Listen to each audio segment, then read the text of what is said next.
días, jóvenes estudiantes. En esta oportunidad, en nuestro curso de Derecho Penal, parte general, vamos a explicar la semana 14, titulada Determinación Judicial de la Pena. Debemos destacar que este término de determinación judicial de la pena es uno de los términos que ha tenido mayor reforma dentro de la política criminal en las últimas décadas.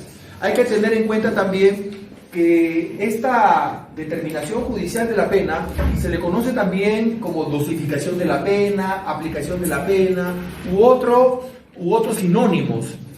Pero antes de ingresar, quiero explicar algunos prolegómenos acerca de lo que existe ahora y lo que existía anteriormente. Antes de la dación de la ley 376, la determinación judicial de la pena no se seguía el procedimiento constitucional y respetando los principios establecidos en el título preliminar del Código Penal. Vale decir, el juez penal, a su criterio de conciencia, cuando iba a determinar la pena, no la justificaba ni tampoco la adecuaba a determinados parámetros.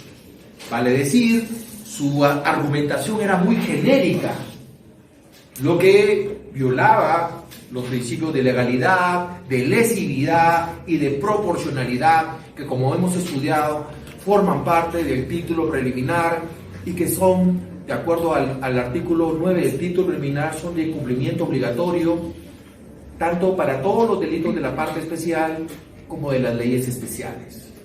Ahora, con la determinación judicial de la pena, es una determinación científica, es una determinación matemática, es una determinación que se rige de manera irrestricta en base a principios.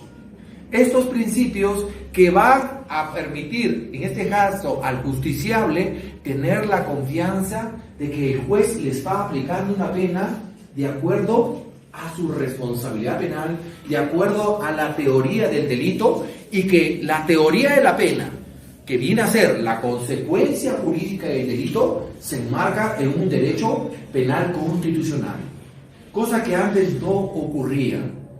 Hoy día, este tema, como yo les dije, ha sido incluido en el sílabus de este ciclo, y me parece excelente porque yo cuando estudié pregrado no existía. Yo estaba prácticamente con la prueba tasada, que era una pena tasada, que era una pena que ya estaba predeterminada, que se regía por los sistemas. Ustedes están estudiando procesal penal en el sistema mixto, que tenía más de inquisitivo que de acusatorio. Hoy ya tenemos el sistema acusatorio adversarial, ¿no? Muy bien. Entonces, aquí la política criminal frente a la determinación judicial de la pena se da con la dación, en primer lugar, de la modificatoria del artículo 45 y 45A del Código Penal, y además con la ley 376. Esta ley especial contiene las circunstancias atenuantes y de agravación. Cuando nosotros hablamos de un atenuante, ¿qué es un atenuante? Aquel que va a favorecer, aquel que se va a considerar para la aplicación y determinar la pena. En cambio, un agravante es lo contrario. Los agravantes son aquellos que van a perjudicar, que van a incrementar la pena. Ahora, esta determinación judicial de la pena prácticamente ya ahora se colige con el soporte constitucional que aparece en el 139, inciso 5 de la Constitución del 93, con respecto a la motivación de las resoluciones judiciales, que se tienen que enmarcar. Hoy día la motivación no es solamente señalar los artículos, sino explicarlos. Motivar significa sustentarlos de manera cuantitativa en relación a la pena concreta y de manera cualitativa. ¿Por qué le corresponde esa pena? La función de la determinación judicial de la pena se enmarca en esa función que tiene el órgano jurisdiccional. Cuando hablo del órgano jurisdiccional, estamos hablando dentro del sistema de justicia, estamos hablando de los jueces penales. también de los jueces superiores, también de los jueces supremos. Vale decir, aquí el órgano jurisdiccional va a identificar y a medir. Cuando hablamos de medición, estamos hablando de cuantificar de manera exacta cuál es la pena que le corresponde, teniendo en cuenta estos principios: el principio de legalidad, el nullum crimen nullum poene sine lege, artículo 2, título preliminar del Código Penal, el artículo 4, de lesividad, o sea, de qué manera esa conducta ha lesionado los bienes jurídicos tutelados por la ley. El 7, la responsabilidad penal, que vendría a ser lo que en el Código anterior se llamaba la culpabilidad, ¿se acuerdan? La responsabilidad, la capacidad de responsabilidad penal, vinculada a la imputabilidad, a la inimputabilidad y la imputabilidad total o relativa, y a la proporcionalidad. La proporcionalidad antes de la dación de esta ley era inexistente, porque la proporcionalidad tiene que estar en relación al bien jurídico. ¿Se acuerda cuando hablábamos de la antijuricidad formal y material? Eso tenía que estar vinculado aquí. Ahora, el órgano jurisdiccional tendrá que identificar las dimensiones cualitativas y las dimensiones cuantitativas. Vale decir, en relación a lo que es la autoría o participación del hecho punible. Nosotros ya hemos estudiado que para los delitos comunes, ¿cuál era? La teoría del dominio del hecho, y para los delitos de infracción del deber era la infracción del deber. Aquí se tendrá que identificar la antijuridicidad del hecho. Cuando hablamos de la antijuridicidad del hecho, estamos hablando de la primera parte de la teoría del delito: la acción, la tipicidad y la antijuridicidad. Porque el otro lado es la culpabilidad, que recae ¿sobre quién? Sobre el agente, porque la culpabilidad solamente recae sobre el agente. Aquí tendremos que identificar la antijuridicidad del hecho, o sea, acción, tipicidad y antijuridicidad, y la culpabilidad del agente, vale decir, la reprochabilidad. Esto lo encontramos en el artículo 9 del título preliminar del Código 91. Aquí el juez tendrá que sumar dos etapas. La primera etapa es identificar la pena básica. Y segundo, la individualización de la pena concreta.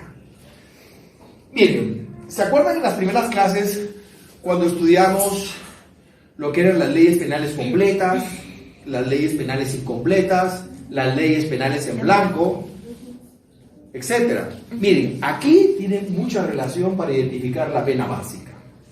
Cuando vamos a identificar la pena básica, no hay ningún problema, como por ejemplo en homicidio simple, donde existe el mínimo y el máximo. Ahí no hay ningún problema. Pero ¿qué sucede cuando existen tipos penales donde solamente aparece el mínimo? Todos sabemos que cuando aparece solamente el mínimo, se reputa el máximo, ¿cuánto? 35 años para las penas temporales y cadena perpetua para los agravantes o penas indeterminadas, que todos sabemos que no son cadena perpetua porque serán revisadas a los 35 años. Ahora, si solamente, y si no señala el mínimo, ese tipo penal se entiende que el mínimo puede ser 2 días. Evidentemente hay una corriente en la doctrina sobre su discusión acerca de las penas privativas de libertad de corta duración, porque no cumplen la finalidad y más bien genera aspectos negativos, en este caso el interno, la estigmatización y todos los problemas que trae consigo el internamiento de una persona en un centro penitenciario. Muy bien. Entonces decimos identificar el mínimo y el máximo. Esto es solamente para las penas, para los tipos penales completos. Porque para los tipos penales incompletos se juega la regla que les expliqué ahorita. Y para los tipos en blanco tendrán que remitirlos, como todos sabemos, a una ley extrapenal, que es una ley administrativa. Porque yo les decía que el jus punide tiene 2 brazos, el brazo penal y el brazo administrativo sancionador, que eso también ya lo hemos estudiado. ¿A quiénes se aplica la determinación judicial de la pena? Se aplica básicamente a las penas privativas de libertad. Si hablamos de las penas privativas de libertad, estamos hablando del artículo 28 del Código Penal, ¿se acuerdan? Penas privativas de libertad, penas restrictivas de libertad, penas limitativas de derechos y la pena de multa.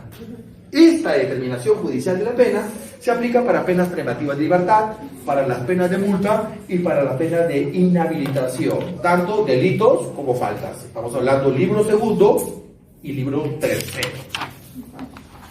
Ahora, esta ley 376 incorpora por primera vez el sistema de tercios para la determinación judicial de la pena. Entonces hablamos ya de una determinación cuantitativa, exacta, en mérito de las agravantes o de las atenuantes que aparecen descritas en la ley 376, que se rotula atenuaciones y agravación. Conjuntamente, si nosotros nos damos cuenta, con el artículo 45 y 45A. Si nosotros nos damos cuenta, estas circunstancias atenuantes y agravantes aparecen en la parte especial. En la parte especial del Código Penal, mientras el 45 y 45A lo remiten a la parte general. Repito, estas circunstancias de atenuación y agravación aparecen en la parte especial y el 45 y 45A en la parte general, que es lo que hemos estudiado. Bien. ¿Cómo juega este sistema de tercios? El sistema de tercios aparece, como lo podemos ver acá, el tercio inferior, el tercio medio o tercio intermedio y el tercio superior.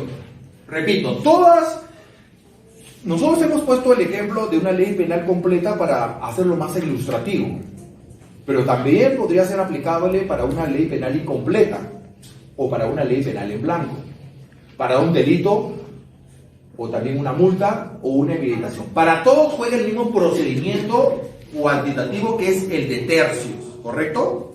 Ahora, ¿cuándo se va a aplicar el límite inferior? Por el número de circunstancias atenuantes, aquí es atenuantes, existencia simultánea de atenuantes y agravantes, y superiores, aquí es agravantes, aquí había un error. El tercio inferior es para atenuantes. El tercio medio, cuando hay atenuantes y agravantes. Y el tercio superior, cuando hay agravantes. Creo que se entiende, ¿no? Tercio inferior, atenuantes. Tercio medio o intermedio, atenuantes y agravantes. Y tercio superior, agravantes. Solamente agravantes. Muy bien. Aquí hay tres conceptos que muchas veces también se confunden. Lo que es la pena combinada, la pena abstracta y la pena concreta. Cuando hablamos de la pena abstracta, viene a ser el mínimo y el máximo, si es que es una pena completa, ¿no? Si es un tipo penal pena completa, ¿no? Porque si fuera incompleta, igual sería o 2 días o 35 años y lo que aparece en el tipo penal. ¿Correcto? Esa es la pena combinada. No confundir pena abstracta con pena combinada. Vuelvo a repetir.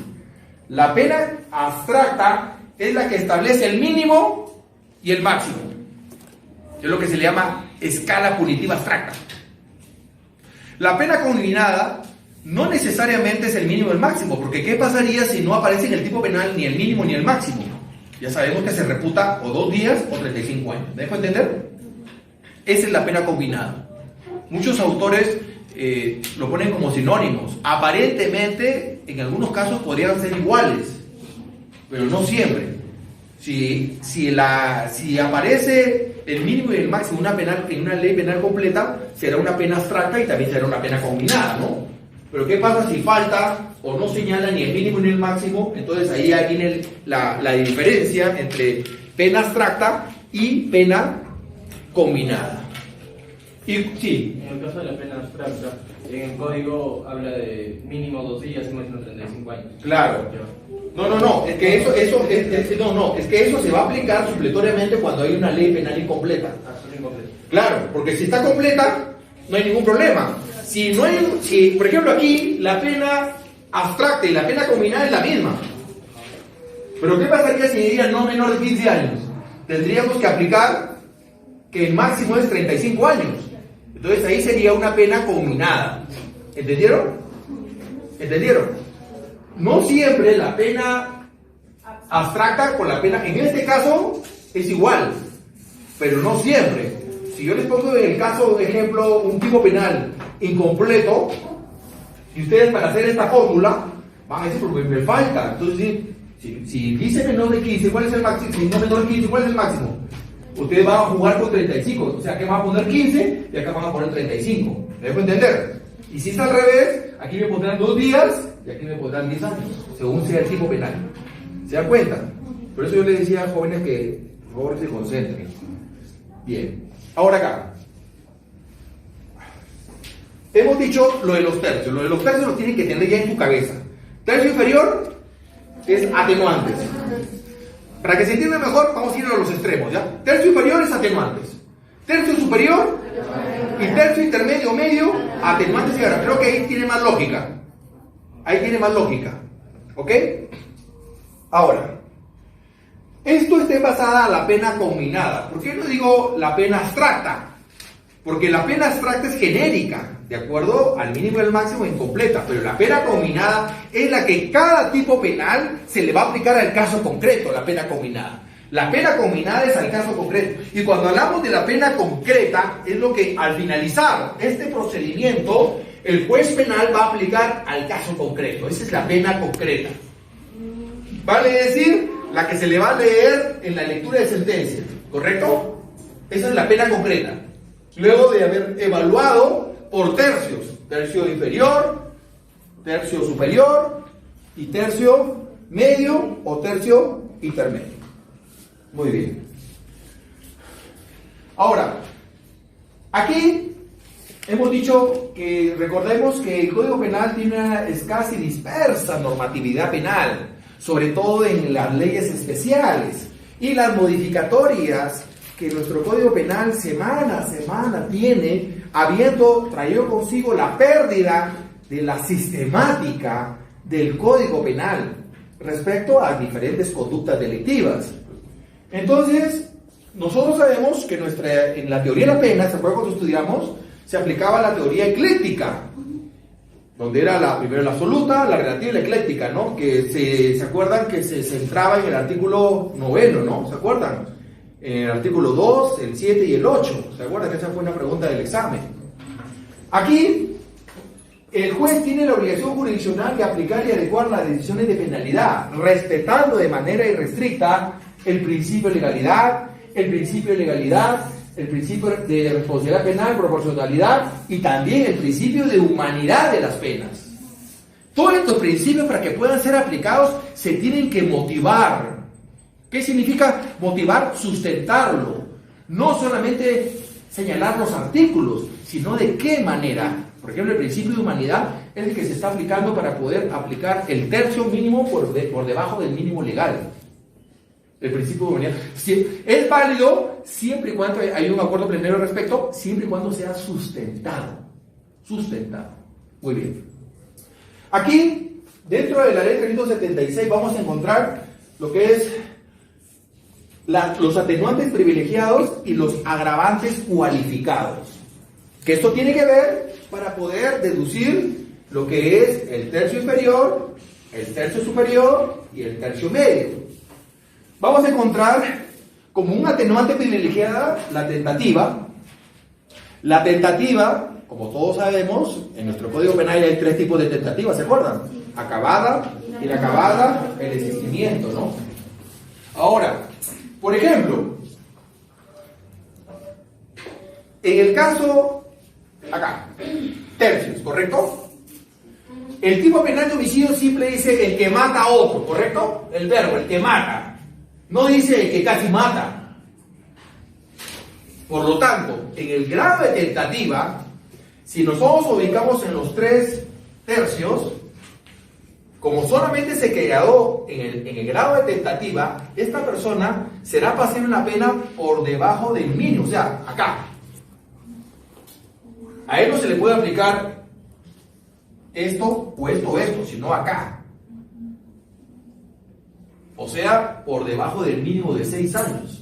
Porque dice no menor de 6, el tipo penal, y no mayor de 20.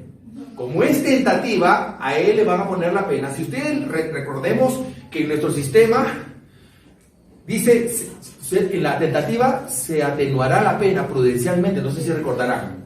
Lo dice de manera genérica, no dice en un tercio, no. Por lo tanto, si yo le pongo una casuística de tentativa, la tentativa ni el segundo no, es por debajo.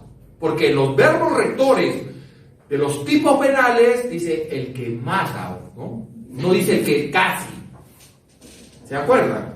O sea, él lo mató o no lo mató, no lo mató, por lo tanto no se tipificó el delito de homicidio. Quedó en grado. Luego ya las discusiones que se van a valorar en la cabada, eso es otra cosa. Pero fue tentativa. Por lo tanto va a estar por debajo del mínimo legal. Eso creo que lo tengan bien claro. Bien.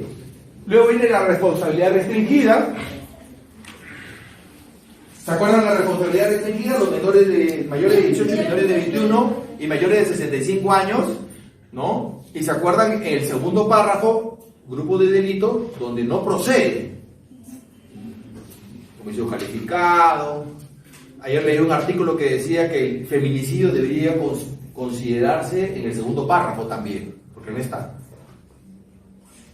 ¿No? Muy bien. El robo agravado también está ahí. La omisión impropia.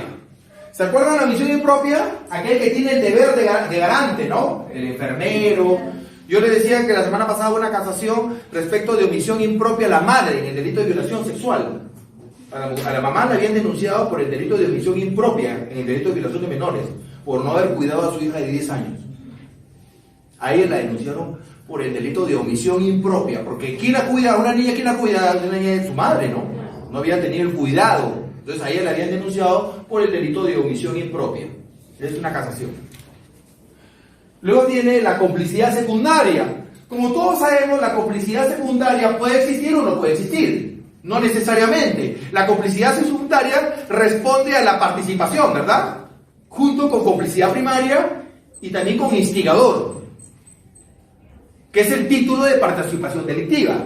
Todos sabemos, como les dije, cuál es la característica del partícipe. Es que está fuera o dentro de la escena criminal. Está fuera, ¿verdad? Hay una colaboración. Estas son las... Y luego vienen las agravantes cualificadas. Así como hay unas atenuantes privilegiadas, hay unas agravantes cualificadas. Las que destacan y que todos vemos que fue incorporada en los artículos 46B y 46C. Estos artículos fueron incorporados el año 2006 a través de una ley especial. Miren, uno de los logros que tuvo el Código Penal de 1991 fue que dejó de lado la reincidencia y la habitualidad. Si ustedes revisan la exposición de motivos del Código Penal, dice, hemos dado un avance de lo que era el derecho penal de autor con el derecho penal de acto. El derecho penal de acto es que una persona se le juzga por el acto que realizó. Uno de los casos emblemáticos del derecho penal de autor era en la Alemania nazi, que la gente la mataban solamente por ser judía, por el acto, por sus cualidades personales, ideológicas, personales, racistas, etc. Cuando hablamos de la reincidencia, ¿cuánto más una persona es reincidente? El Código Penal lo señala.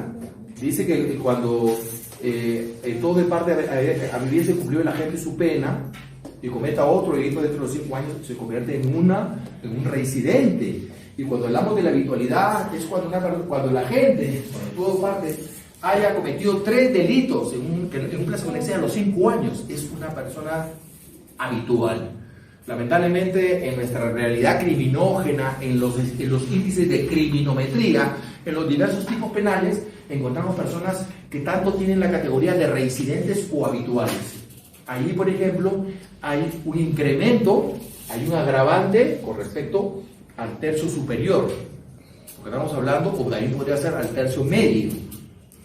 Bien, pero no es la única, también encontramos el 46A, que es la condición del sujeto, el uso de menores. Ustedes saben que, por ejemplo, hace unos años los sicarios contrataban a menores de edad porque los menores de edad no cometen delitos, sino infracciones bajo el imperio del Código Adolescente. Hoy día existe la ley penal del adolescente infractor, en el cual pueden tener penas hasta de 10 años como medidas socioeducativas, porque ellos no cometen penas, son medidas socioeducativas hasta 10 años. El abuso del parentesco en relación a grandes delitos. Ahora, aquí las circunstancias genéricas, específicas y elementos típicos que aparecen en la ley 376, en primer lugar, por su naturaleza, dice, son comunes o genéricas. En las comunes y genéricas se va a aplicar la parte general del Código Penal. Como ustedes se dan cuenta, acá encontramos los artículos 46, las circunstancias atenuantes y circunstancias señalan, de manera enumerada. Y las especiales o específicas son aquellas que están reguladas en la parte especial, o sea, en cada tipo penal. Repito, las comunes o genéricas aparecen en el artículo 46 como atenuantes o agravantes. Esas están en la parte general. Pero en las específicas aparece ya en cada tipo penal, ya señaladas. Por ejemplo, aquí dice en el artículo 186 el hurto agravado. ¿Se acuerdan? Durante la noche, 2 o más personas, con mano armada, casa habitada. Ahí ya no tendríamos que invocar la parte general porque ya el tipo lo señala. O sea, si usted lee el tipo y ya señala agravantes, ya no tiene que hacer este test de valoración, porque ya lo señala. Igual en el tráfico ilícito de drogas, en el robo agravado. Luego vamos a ver los elementos típicos accidentales, que es por ejemplo, el tipo derivado privilegiado en el caso de parricidio, porque la cualificación del parentesco es si es ascendente o descendente. Ascendente, papá, abuelo, bisabuelo, tatarabuelo, que es muy difícil, ¿no? Y viceversa, nieto, bisnieto, tataranieto. Ahora, aquí hay que señalar algo muy claro con respecto a las circunstancias genéricas y específicas. Jamás, nunca se pueden aplicar de manera doble, porque se estaría incurriendo a la doble cualificación y se estaría rompiendo el non bis in idem, porque a una persona no se le puede valorar 2 veces, ¿correcto? Si el tipo penal señala la agravación, juega la específica frente a la general. ¿Cuándo juega la general? Cuando no existe específica. Contrario sensu, si existe una específica, ya no juega por el principio de especialidad, pues. Muy bien. Luego vamos a ver las circunstancias cualificadas privilegiadas. En estas circunstancias cualificadas, modificación ascendente de la combinación penal por encima del máximo legal. Entonces aquí, ¿dónde se centra? Acá, en el tercio superior. ¿Por qué? Porque hablamos modificación ascendente de la combinación penal por encima del máximo legal. Si hablamos de un mínimo y de un máximo, estamos en el tercio superior, por las agravantes, ya sean genéricas o específicas. ¿Cuándo se da la valoración? Si no aparecen en la específica, se aplicará una genérica. Y si ya señala en la específica, por el principio de especialidad, la genérica ya no se aplica, porque ya lo señala y no podría haber una doble valoración porque se estaría violando el non bis in idem. Muy bien. Hablamos del test de compatibilidad. Y acá lo que dice, excluye la genérica. Dice, por ejemplo, la incompatibilidad de las circunstancias genéricas del artículo 46A y la eficacia de las circunstancias específicas del inciso 1 del artículo 297, forma agravada de TIR. ¿Cuál es la que se va a aplicar? ¿Esta o esta? La específica, la de TIR, porque ya lo señala. Ahí no hay forma de equivocarse, porque el mismo tipo penal señala la agravación. Si no aparece la agravación, juega la del 46, las atenuantes y agravados. Bien.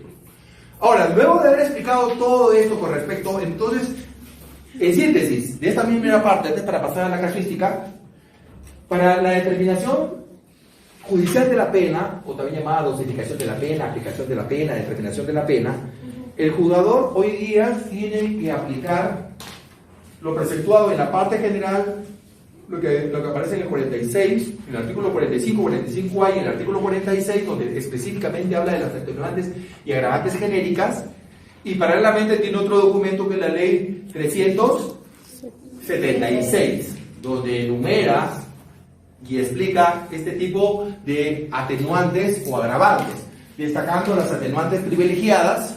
¿Cuáles son las atenuantes privilegiadas? Estas, si ustedes se dan cuenta, ¿dónde aparecen? En la parte general. ¿Se acuerdan? Tentativa, responsabilidad restringida, omisión impropia, complicidad secundaria. Y por otro lado están las agravantes cualificadas, que también destacan la reincidencia y la habitualidad. Si ustedes se dan cuenta, tanto las atenuantes privilegiadas como las agravantes cualificadas, ¿dónde están? En la ley 376 están en la parte general. Y por otro lado, en la ley 376, que es una ley especial que va a permitir otorgarle las herramientas al juez para la determinación de la pena en el caso de los tercios. Bien, ahora vamos a ver el caso. Este caso, con respecto al tipo penal de homicidio simple. Hemos dicho que el tipo penal de homicidio simple aparece en el artículo 106. ¿No? El que mata a otra tendrá una pena no menor de 6 ni mayor de 20 años. Que es un tipo penal bastante corto si lo comparamos con el 108B, que es feminicidio, que si ustedes dan cuenta casi es toda la hoja del Código Penal. Entonces, la vida de un hombre, el de una mujer, nuestro Código Penal le da mayor valor a la vida de una mujer. Eso es otro tema que se para discutir. Ahora, nosotros tenemos que hacer la línea del tiempo entre el mínimo y el máximo. Ojo, esto es el caso de una ley penal completa, porque podría ser una ley penal incompleta. La ley penal incompleta no establece ni el mínimo ni el máximo. Pero si no establece el mínimo, ¿cuál sería el mínimo? 2 días. Y si no establece el máximo, ¿cuál sería? Muy bien. Entonces aquí vamos a poner 6 años, límite mínimo, 20 años, límite mínimo. Por eso aquí he hecho la aclaración que es ley penal completa. Es como si una torta lo hubiéramos partido en 3 partes, ¿correcto? Pero exactas. Bien. Ahora, estos 56 meses, como hemos dicho, los vamos a convertirlos en años, serían 4 años y 8 meses. Entonces, al haberlo convertido en años, los 56, en 4 años y 8 meses, ¿y por qué hacemos eso? Para poder jugar en los tercios. Porque si no lo convertimos, no vamos a poder destacar los tercios, ¿correcto? Por eso es que se traduce en años y meses. En el tercero y en el final, ya tenemos el mínimo y el máximo, ¿no?